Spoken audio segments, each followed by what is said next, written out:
मेरा नाम है मोहित और आपका स्वागत है हमारे यूट्यूब चैनल हिस्ट्री चैंपियन में। तो जैसा कि आप जानते हो, आपका जो पेपर होने वाला है हिंदी साहित्य का, जो पेपर का नाम है भाई हिंदी नाटक एवं गद्य विधाएं। कौन सा पेपर आपके सामने? जो हिंदी नाटक व गद्य विधाओं का, हिंदी नाटक एवं गद्य की जो अलग अलग विधाएं होती हैं, क्या होती हैं? जो गद्य होता है उसकी जो अलग अलग प्रकार की जो विधाएं होती हैं, उससे संबंधित आपके सामने जो पूरा का पूरा पेपर होने वाला है उसके बारे में अपन विस्तार से पढ़ने वाले हैं। इस क्लास के अंदर अपन क्या क्या देखेंगे? सबसे पहले मैं आपको सिलेबस के बारे में बताऊंगा भाई कि आपका जो सिलेबस है वो कैसे कैसे रहने वाला है, कैसे कौन कौन से आपके सामने जो चैप्टर है वो देखने को मिलते हैं। प्लस आपके सामने एग्जाम पैटर्न का कि भाई जो कौन कौन कहाँ से तो निबंधात्मक प्रश्न आएंगे, 100 टाइप के क्वेश्चन आएंगे, तो वो कैसे आएंगे, इससे प्रसंग व्याख्या कहाँ से देखने को मिलेंगे। और लास्ट में अपन देखेंगे टॉप 10 इंपोर्टेंट क्वेश्चन। साथ के साथ अपन क्या देखेंगे? टॉप 10 इंपोर्टेंट क्वेश्चन अपन देखने वाले हैं। तो ये कंप्लीट आपके सामने क्लास होने वाली है जिसके अंदर सारा का सारा ओवरव्यू मिल जाएगा आपके सामने इसके बारे में। तो आपको क्या करना है? वीडियो को पूरा देखना है। क्या करना है? वीडियो को पूरा देखना है, चैनल को जोर से सब्सक्राइब कर देना है। 40,000 सब्सक्राइबर का टारगेट रहेगा। जो भी बच्चा चैनल सब्सक्राइब करेगा उसको फ्री में पीडीएफ देखने को मिल जाएगी। क्या देखने को मिलेगी? फ्री में पीडीएफ देखने को मिलेगी आपके सामने। साथ के साथ कोने में जो व्यू प्रोडक्ट वाला ऑप्शन है, इसका व्यू प्रोडक्ट वाला ऑप्शन है, इस पे क्लिक करके अगर फ्लिपकार्ट और मित्रा से कोई प्रोडक्ट खरीदोगे सबसे ज्यादा डिस्काउंट आपको देखने को मिलेगा। तो जाओ और जाकर कोई प्रोडक्ट खरीदना चाहते हो तो खरीद सकते हो। चलिए शुरू करते हैं अपन क्लास को। चलिए अब अपन बात करते हैं एग्जाम के पैटर्न की। भाई एग्जाम का पैटर्न है वो कैसे देखने को मिलेगा। लेकिन एग्जाम पैटर्न पे बढ़ने से पहले सबसे पहले जो सबसे महत्वपूर्ण बिंदु है उसके बारे में अपन जान लेते हैं। महत्वपूर्ण बिंदु भाई आपके सामने यही है कि चाहे आप रेगुलर के विद्यार्थी हो, चाहे आपके सामने नॉन कॉलेज के लिए विद्यार्थी हो, अब आपका पेपर होता है कॉमन। क्या होता है? कॉमन पेपर होता है। कॉमन पेपर यही कि भाई सेम पेपर आएगा आपका, चाहे आप रेगुलर के विद्यार्थी हो चाहे नॉन कॉलेज के विद्यार्थी हो, आपके लिए कॉमन पेपर होगा। कितनी देर का होता है भाई? 3 घंटे का देखने को मिलता है। कितनी देर का देखने को मिलता है? 3 घंटे का आपका पेपर देखने को मिलता है। और कितने नंबर का आता है? 120 नंबर का आपका पेपर आता है। कितने नंबर का पेपर आता है भाई? 120 नंबर का आपके सामने पेपर है वो देखने को मिलता है। तो ये चीजें समझ लो, कॉमन पेपर आएगा, 3 घंटे का पेपर आएगा, 120 नंबर का आपका पेपर देखने को मिलता है। चाहे आप रेगुलर के विद्यार्थी हो, चाहे आप आपके सामने नॉन कॉलेज के विद्यार्थी हो, आपके लिए 120 नंबर का ही पेपर देखने को मिलेगा। और 48 नंबर आपको पास होने के लिए लाने होते हैं। कितने लाने होते हैं? 48 नंबर आपके सामने पास होने के लिए लाने होते हैं। सबसे जरूरी बात यही 48 नंबर वाली है कि भाई आपके सामने 48 नंबर से आपको ज्यादा नंबर लाने होंगे पास होने के लिए। समझ में आ गया? मुझे उम्मीद आपको सारी जानकारी अच्छे से समझ में आ गई होगी। चलिए भाई अब जानते हैं एग्जाम पैटर्न के बारे में कि आपका एग्जाम है, जो एग्जाम का जो पैटर्न है वो कैसे रहेगा। क्या जो एग्जाम है उसका जो पैटर्न है वो कैसा रहने वाला है उसके बारे में अपन जानेंगे। सबसे पहले बात करें तो सबसे पहले आपके एग्जाम में जो पहले वाला आता है वो खंड ए आता है। क्या आता है? खंड ए, जिसको वेरी शॉर्ट टाइप क्वेश्चन भी बोलते हैं। क्या बोलते हैं? अति लघुतरात्मक प्रश्न भी बोला जाता है, या आपके सामने खंड ए भी बोला जाता है। खंड ए की बात करूं, इसके अंदर आपके सामने प्रश्न देखने को मिलते हैं 10। कितने क्वेश्चन आते हैं भाई? 10 क्वेश्चन देखने को मिलते हैं। 10 क्वेश्चन आपके सामने, प्रत्येक प्रश्न का जो सॉल्यूशन होता है ना वो आपको 300 शब्दों में बनाना होता है। कितने शब्दों में बनाना होता है? 30 शब्दों में आपको सॉल्यूशन बनाना होता है। 30 शब्द का अर्थ होता है लगभग आपके सामने 3 से 4 लाइन। मतलब एक पर्सन आएगा उसको 3 से 4 लाइन में सॉल्यूशन बनाना है। काफी बच्चे इसमें 5 से 7 लाइन भर देते हैं, फिर लास्ट में कहते हैं सर हमारे पास टाइम नहीं बचा है। तो 3 से 4 लाइनों में आपको इनको सॉल्यूशन बनाना होता है। पर्सन कैसे आएंगे? प्रत्येक यूनिट से पर्सन आएगा भाई। क्या है? प्रत्येक यूनिट से आपके सामने पर्सन देखने को मिलेगा। ज्यादातर पर्सन लेखक के नाम से संबंधित आते हैं। किससे संबंधित? लेखक के नाम से संबंधित आते हैं कि ये वाला लेखक है, इसका नाम बताओ, है ना। आपके सामने कोई आपके जो सिलेबस में जितने लेखक है उनके लगभग नाम से संबंधित पर्सन देखने को मिलता है। या कोई चरित्र के बारे में पूछ लिया, किसी कैरेक्टर के बारे में, है ना, तो ऐसा पर्सन आपके सामने देखने को मिलता है। छोटा पर्सन होता है जिनको आपको 3 से 4 लाइनों में सॉल्यूशन बनाना होता है। समझ में आ गया? प्रत्येक यूनिट से पर्सन देखने को मिलता है। फिर आते हैं सबसे जरूरी और सबसे ज्यादा जो बच्चों की परेशानी रहती है, सप्रसंग व्याख्या। कौन सा प्रश्न? सप्रसंग व्याख्या। काफी बच्चों का सवाल रहता है, सर ये जो सप्रसंग व्याख्या है क्या है? ये आपके सामने जो सप्रसंग व्याख्या कहां से करें हम? क्या करें? सप्रसंग व्याख्या का प्रश्न कहां से करें? सर हमें कुछ नहीं आता इसमें। तो सबसे पहले तो ये जानो कि प्रश्न आएगा कहां से। समझ में आएगा? सबसे जरूरी बात तो यही है कि ये समझो कि प्रश्न सप्रसंग व्याख्या का आता कहां से है। अब काफी बच्चे यूनिट फर्स्ट को भी पढ़ के चले जाते हैं सप्रसंग व्याख्या से, लेकिन वहां से तो कोई प्रश्न ही नहीं आ रहा है। समझ में आ गया ना? तो यही तो जानने वाली जरूरी चीज होती है। सप्रसंग व्याख्या का प्रश्न आपके सामने जो यूनिट नंबर फर्स्ट है उससे नहीं आएगा। किससे आएगा?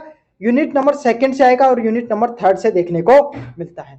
जो यूनिट सेकंड है वहां से 2 आएगा और यूनिट थर्ड और फोर्थ से कोई 2, मतलब दोनों से एक एक देखने को मिलेगी, उसमें से कोई एक करनी होगी। तो मोटा मोटा आपको बताऊं तो 4 क्वेश्चन आएंगे सप्रसंग व्याख्या के। कितने प्रश्न आएंगे? 4 क्वेश्चन सप्रसंग व्याख्या के देखने को मिलेंगे।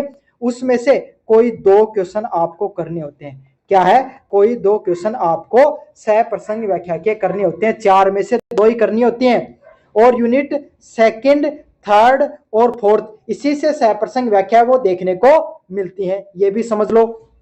तो ये समझ लो जो आपकी कहानी में जो उपन्यास है ना, अरे उसको अच्छे से पढ़ लेना। क्यों? कम से कम 1% सप्रसंग व्याख्या का यहां से तो कर लोगे, है ना? इजी पड़ता है। समझ में आ गया? तो उपन्यास आपको अच्छे से पढ़ लेना ताकि सप्रसंग व्याख्या उसको आराम से कर पाओगे, है ना? बाकी मैं खुद भी आपको पढ़ाने वाला हूं। अच्छा, कितनी शब्दों में बनानी है सप्रसंग व्याख्या? आपको 150 शब्दों में। कितने शब्दों में? 150 शब्दों में बनानी होती है। 150 शब्दों का अर्थ होता है लगभग लगभग आपके सामने 1.5 पेज। कितना पेज भाई? 1.5 पेज में आपको सप्रसंग व्याख्या लिखनी होती है, जिसमें आपको करो तो 3 तो करोगे। तब आपको ध्यान रखना है, सबसे पहले लिखोगे सप्रसंग। सप्रसंग क्या होता है कि ये प्रस्तुत पंक्तियां भाई, है ना, कौन सी कविता से ली गई हैं, कौन से उपन्यास या कौन सी कहानी से ली गई हैं, फिर उस लेखक का नाम क्या है, और जो व्याख्या वो किसके बारे में ये बताना होता है। समझ में आ गया? इस तरीके से सबसे पहले सप्रसंग लिखोगे, फिर जो चीज दे रखी है उसकी व्याख्या लिखोगे, है ना भाई। उस जो जो पॉइंट वहां पर दे रखे हैं उसके बारे में लिखोगे। उन सभी बिंदुओं के बारे में आपको लिखना होता है। और फिर अंतिम में आप क्या लिखते हो? अंतिम में आपको लिखते हो काव्यगत विशेषता। क्या लिखते हो? काव्यगत विशेषताएं। क्या लिखोगे? काव्यगत विशेषताएं आपको लिखनी होती है। समझ में आ गया आपको अच्छे से? इस तरीके से सप्रसंग व्याख्या का प्रश्न करना होता है। अगले वाले प्रश्न आते हैं लॉन्ग टाइप क्वेश्चन। कैसे प्रश्न? Long type questions. Long type क्वेश्चनों की बात करूं जिन्हें निबंधात्मक प्रश्न भी बोला जाता है, ये प्रत्येक यूनिट से आते हैं भाई। चाहे यूनिट फर्स्ट हो गई, चाहे थर्ड सेकंड हो गई, चाहे थर्ड हो गई, फोर्थ हो गई, सभी से प्रश्न देखने को मिलेंगे और 2-2 क्वेश्चन आएंगे। एक मिनट, अगली स्लाइड में बता देता हूं। लॉन्ग क्वेश्चनों की बात करें अपन तो प्रत्येक यूनिट से, जैसे यूनिट फर्स्ट हो गई, चाहे सेकंड हो गई, चाहे थर्ड हो गई, चाहे फोर्थ हो गई, सबसे 2-2 प्रश्न देखने को मिलेंगे। क्या देखने को मिलेंगे? 2-2 प्रश्न देखने को मिलेंगे। और कोई एक प्रश्न, क्या है, कोई एक प्रश्न आपको करना होता है। 2 प्रश्न आएंगे अथवा में आएंगे, कोई एक प्रश्न आपको कर लेना। तो इस हिसाब से आपको 4 क्वेश्चन करने होते हैं।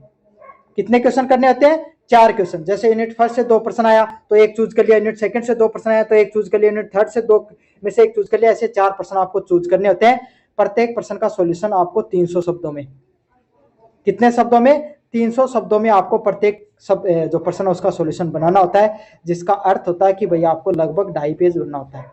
कितना पेज भरना होता है भाई? लगभग आपके सामने 2.5 पेज में आपको सॉल्यूशन बनाना होता है। अब काफी बच्चों का सवाल होता है, सर कितने पेज भरें ताकि हमारे पूरे में से पूरे नंबर आए, अच्छे नंबर आए? तो 17 से ज्यादा पेज आपको भरने होते हैं। कितने पेज भरने होते हैं? 17 से ज्यादा पेज आपको भरने होते हैं। समझ में आ गया ना आपको सारी चीजें अच्छे से? चलिए, ये तो था आपका एग्जाम का पैटर्न। क्या था? एग्जाम का पैटर्न। एग्जाम का पैटर्न क्या रहने वाला है ये मैंने आपको बता दिया है। अब अपन पढ़ेंगे आपके सामने क्या? सिलेबस। क्या पढ़ेंगे बच्चों? सिलेबस पढ़ेंगे भाई आपके सामने। एग्जाम का सिलेबस क्या रहने वाला है ये बहुत जरूरी है। काफी बच्चे स्किप करेंगे वीडियो को, बिल्कुल मत करना। अभी बता रहा हूं आपको। क्यों? क्योंकि भैया आपके सामने क्या है कि सिलेबस से जो यूनिट सेकंड, थर्ड और फोर्थ है, और इसको भी छोड़ दो, थर्ड और फोर्थ है ना, इससे जो वेरी शॉर्ट टाइप क्वेश्चन, अति लघुतरात्मक प्रश्न आते हैं ना, वहां 3 से 4% लेखक के आते हैं। किसके आते हैं? लेखक के आते हैं। और लेखक वाले प्रश्न आपके सामने सारे के सारे सिलेबस से देखने को मिलते हैं, तो इसलिए सिलेबस को स्किप नहीं करना है, बहुत ज्यादा जरूरी है। चलिए भाई, सबसे पहले बात करूं यूनिट नंबर फर्स्ट से क्या आएगा। यूनिट नंबर फर्स्ट से देखने को मिलेगा नाटक। क्या देखने को मिलेगा भाई? नाटक। एकांकी क्या होती है, नाटक बताना है। फिर एकांकी क्या होती है उसके बारे में बताना है। संस्मरण क्या होता है। देखो नाटक तो भैया आप सबको पता है कि कोई भी घटना होती है ना, उसका वास्तविक जो पात्र होते हैं वो चरित्र चित्रण करते हैं। एकांकी को छोटी कहानी होती है। संस्मरण भाई कोई भी व्यक्ति के जीवन के बारे में, भैया आपका कोई दोस्त है ना, आपने कॉलेज के समय में क्या किया, वो पूरी पूरी लिख रही है, उसको संस्मरण कहा जाता है। ऐसे रेखा चित्र, यात्रा वृतांत, कहां पर घूमकर आ रहे हो तो उसके बारे में, जो यात्रा के बारे में लिख रहे हो उसको यात्रा वृतांत बोला जाता है। रिपोर्ट आज, कोई भी घटना घट गई, जैसे आपके गांव में क्या हो गई, कोई दुर्घटना हो गई तो उसके बारे में आप बता रहे हो तो रिपोर्टाज हो गया। कोई भी व्यक्ति है वो अपने जीवन के बारे में अपनी जीवनी लिखता है, उसको आत्मकथा कहा जाता है। तो ये कुछ जो अन्य जितने भी जो आपके सामने प्रारूप हैं हिंदी साहित्य के, नाटक, एकांकी, संस्मरण, रेखा चित्र, यात्रा वृत्तांत, रिपोर्टाज, आत्मकथा, सबकी परिभाषा व तत्वों के बारे में आपको बताना। समझ में आ गया? तो ये है यूनिट फर्स्ट का सिलेबस। क्या है? यूनिट फर्स्ट का जो आपके सामने जो सिलेबस है वो है। बात करें आपके सामने यूनिट नंबर सेकंड के बारे में। किसके बारे में? यूनिट नंबर सेकंड के बारे में बात करूं तो आपके सामने यहां देखने को मिलता है रक्त कमल। आपके सामने क्या है? एक नाटक है रक्त कमल। नाटक का क्या नाम है? रक्त कमल नाटक है, जो लक्ष्मी नारायण लाल के द्वारा लिखा गया है। किसके द्वारा लिखा गया है? लक्ष्मी नारायण लाल के द्वारा आपके सामने लिखा गया है। रट लेना, यह प्रश्न यहां देखने को मिल सकता है।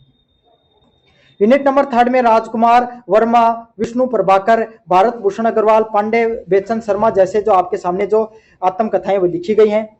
यूनिट नंबर 4 में राम वृक्ष बेनपुरी, महादेव वर्मा, अज्ञे व राघव राघव की रचनाएं देखने को मिलती हैं। तो ये कुछ प्रमुख आपके सामने जो लेखक हैं आपके सिलेबस में देखने को मिल रहे हैं, है ना। इनके बारे में आपको विस्तार से पढ़ना होता है। चलिए पढ़ते हैं अगले वाले आपके सामने। इसके अंदर तो साहित्य के अंदर तो यूनिट नंबर फर्स्ट को मैंने विस्तार से बता दिया। नाटक की परिभाषा, उसके प्रमुख तत्व है, हिंदी के प्रमुख नाटक कौन से हैं और नाटककार कौन से हैं उसके बारे में आपको बताना है। एकांकी की भी वही परिभाषा बतानी है, तत्व बताने हैं, प्रमुख कौन से और एकांकार कौन से उसके बारे में बताना है। ऐसे संस्मरण, रेखा चित्र, यात्रा वृत्तांत, रिपोर्टाज, आत्मकथा का सामान्य परिचय आपको देना होता है। चलिए प्रश्नों की बात करें। यूनिट नंबर फर्स्ट का पहला महत्वपूर्ण प्रश्न है, सारा का सारा सिलेबस आपको बता दिया है, यही सिलेबस देखने को मिलेगा। प्रश्नों की बात करूंगा आपके सामने। पहला प्रश्न है, नाटक की परिभाषा देते हैं उसके प्रमुख तत्वों के बारे में बताइए। क्या बताना है? नाटक की परिभाषा बतानी है। नाटक की परिभाषा बतानी है, नाटक की परिभाषा बतानी है तथा उसमें कौन कौन से प्रमुख तत्व हैं। क्या है? उसमें कौन कौन से प्रमुख तत्व होते हैं। क्या होते हैं? उसमें कौन कौन से प्रमुख तत्व होते हैं उसकी विवेचना करनी है। बतानी है कि भाई नाटक होता क्या है, उसके प्रमुख तत्व कौन से होते हैं, उसके पात्र क्या होता है, कहानी कैसे लिखी जाती है, पात्र उनके बारे में कैसे बताते हैं, उसके बारे में आपको विस्तार से बताना है। Define the drama and discuss its major elements. चलिए अगले वाले प्रश्न की बात करें। हिंदी नाटक के विकास के प्रमुख नाटककारों का वर्णन कीजिए। क्या करना आपके सामने? जो हिंदी है, हिंदी नाटक का विकास कैसे हुआ, हिंदी नाटक जो कला उसका विकास कैसे होता है उसके बारे में बताना और प्रमुख नाटककारों के बारे में बताना है कि प्रमुख नाटककार कौन कौन से हुए हिंदी साहित्य के अंदर, उनके नाम आपको बताना है। चलिए यूनिट नंबर फर्स्ट का जो थर्ड नंबर प्रश्न की बात करें। एकांकी की परिभाषा, तत्व व हिंदी के प्रमुख एकांकियों के परिचय देना। क्या करना आपको? एकांकी की परिभाषा बतानी है आपको। क्या बतानी है? एकांकी की परिभाषा बतानी है आपको, उनके प्रमुख तत्व बताने और हिंदी के प्रमुख एकांकियों का परिचय देना है। सबसे ज्यादा महत्वपूर्ण प्रश्न है, अच्छे से कर लेना। चलिए भाई अब ये तो थी यूनिट नंबर फर्स्ट, क्या थी, यूनिट नंबर फर्स्ट, जिसका अपन ने सिलेबस देख लिया, जिसके अपन ने इंपॉर्टेंट क्वेश्चन देख लिए। अब अपन बढ़ते हैं यूनिट नंबर सेकंड की तरफ, जहां पर रक्त कमल नाटक है। कौन सा नाटक है भाई, रक्त कमल नामक एक नाटक लिखा गया है। क्या लिखा गया है, रक्त कमल नामक एक नाटक लिखा गया है, उसके बारे में अपन पढ़ेंगे। सबसे पहले कथा वस्तु क्या है भाई इसके अंदर, इसका लेखक लक्ष्मी नारायण लाल हैं। सामाजिक संदेश दिया गया है, पात्रों का चरित्र चित्रण हो गया, भाषा शैली व नाट्य कला के बारे में आपको पढ़ना होता है। इंपॉर्टेंट क्वेश्चनों की बात करें, रक्त कमल नाटक की कथा वस्तु व सामाजिक संदेश की विवेचना कीजिए। क्या करना है, जो रक्त कमल जो नाटक है उसकी कथा वस्तु क्या है, उसकी कथा वस्तु क्या होती है, उसके बारे में बताना है। उसमें क्या सामाजिक संदेश दिया गया है, क्या दिया गया है, उसमें क्या सामाजिक संदेश दिया गया है, उसके बारे में बताना है। क्या बताना है, क्या उसमें सामाजिक संदेश दिया गया है, उसके बारे में आपको बताना है। मोस्ट इंपोर्टेंट प्रश्न है। चलिए अगले वाले प्रश्न की बात करें, रक्त कमल नाटक के प्रमुख पात्रों का चरित्र चित्रण कीजिए। क्या करना है, रक्त कमल जो नाटक है उसमें जितने पात्र हैं सबके बारे में पढ़ लेना, मोटा मोटी जितने भी जो पात्र हैं, पात्र कौन होते हैं भाई उस कहानी में, कोई रामू है, कोई श्यामू है, कोई व्यक्ति है, सबके बारे में आपको विस्तार से पढ़ना है। तो रक्त कमल नाटक के प्रमुख पात्रों के बारे में आपको अच्छे से पढ़ना भाई, ये पढ़ लेना। अगले वाला प्रश्न है, रक्त कमल नाटक की भाषा शैली एवं नाट्य कला का विश्लेषण करना है। क्या करना है, जो रक्त कमल जो नाटक है उसमें कैसी भाषा शैली प्रयोग किया जाता है, क्या किया जाता है, उसमें कैसी भाषा शैली का प्रयोग किया जाता है, उसके बारे में आपको बताना है। मोस्ट इंपोर्टेंट है भाई, रक्त कमल नाटक में कौन सी भाषा शैली और कौन सी नाट्य कला का आपके सामने पढ़ना होता है, उसके बारे में अपन विश्लेषण करेंगे, काफी ज्यादा महत्वपूर्ण। तो ये तीनों प्रश्न है, अच्छे से कर लेना। रक्त कमल नाटक की कथा वस्तु, सामाजिक संदेश क्या दिया गया उसके बारे में पढ़ो भाई, रक्त कमल के प्रमुख पात्रों के बारे में पढ़ो, और रक्त कमल में कौन सी भाषा शैली का प्रयोग किया गया इसके बारे में आपको पढ़ना है। चलिए अब अपन पढ़ते हैं यूनिट नंबर थर्ड की तरफ, जहां पे एकांकी व आत्म कथाएं देखने को मिलती हैं। और ये भाई जो सिलेबस बता रहा हूं इसको अच्छे से देख लेना, यहां से प्रश्न आएगा एक। सबसे पहले बात करें, आपके सामने विधा एकांकी लिखी गई है, रचना उत्कर्ष, लेखक राजकुमार वर्मा। देखो एकांकी है, क्या नाम है एकांकी का, उत्सर्ग एकांकी। क्या नाम है, उत्सर्ग एकांकी। लिखी किसके द्वारा गई है, राम कुमार वर्मा। अरे रट लेना राम कुमार वर्मा का नाम। उत्सर्ग किसके द्वारा लिखी गई है, राम कुमार वर्मा के द्वारा। किसके द्वारा लिखी गई है, राम कुमार वर्मा के द्वारा। अच्छे से समझ लो भाई। अगले वाले की बात करें, एकांकी अगली सीमा रेखा किसके द्वारा लिखी गई, विष्णु प्रभाकर के द्वारा। क्या नाम है, सीमा रेखा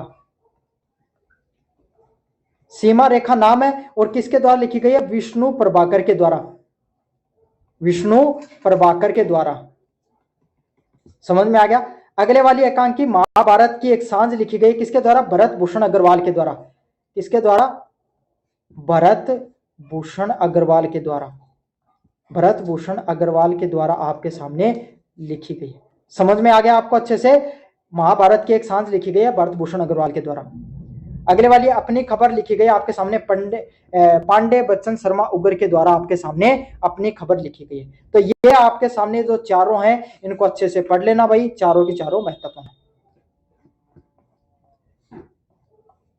चलिए पहले वाला प्रश्न है, उत्सर्ग एकांकी की कथानक व उद्देश्यों की विवेचना कीजिए। क्या करना है, जो उत्सर्ग एकांकी है, उत्सर्ग एकांकी में कथानक क्या बताया गया है, कौन कौन से कथानक हैं और कौन कौन से उद्देश्य हैं उनके, क्या है, कौन कौन से उनके उद्देश्य हैं, उनके बारे में बताना है आपको। समझ में आ गया, कथानकों के एकांकी में कथानक और उनके उद्देश्य के बारे में आपको बताना है। अगले वाला है, सीमा रेखा एकांकी की सामाजिक समस्याओं का चरित्र चित्रण कीजिए। क्या करना है, जो सीमा रेखा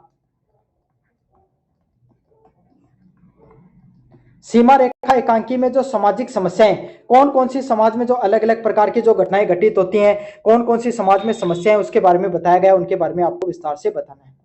चलिए अगले वाला पॉइंट है, महाभारत की एक सांझ एकांकी की प्रमुख विशेषताओं का विश्लेषण कीजिए। क्या करना है, महाभारत की एक सांझ